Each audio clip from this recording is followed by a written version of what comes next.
Hello বন্ধুরা, তো আজকে আমি বানিয়েছি মশালা ম্যাগি। তো ম্যাগি তো আমরা ঘরে সবাই কম বেশি বানিয়েই থাকি, তো আজকে আমিও একটু বানালাম।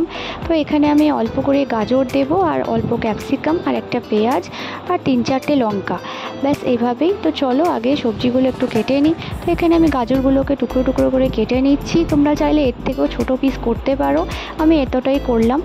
আর এরপরে ক্যাপসিকামটাকেও কেটে নিচ্ছি। ম্যাগি কিন্তু নর্মালভাবে করার থেকে এইভাবে একটু সবজি দিয়ে করলে কিন্তু একটু বেশি ভালো লাগে।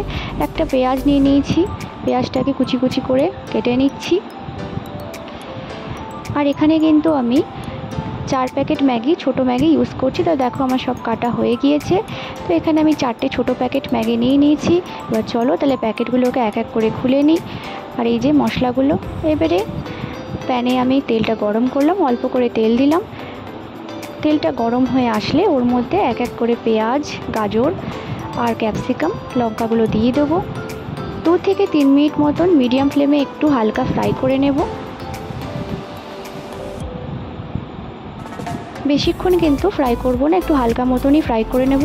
তার মধ্যে দিয়ে দিচ্ছি অল্প পরিমাণ নুন আর একটুখানি হলুদ। আর এরপরে একটু নাড়াচাড়া করে নেব।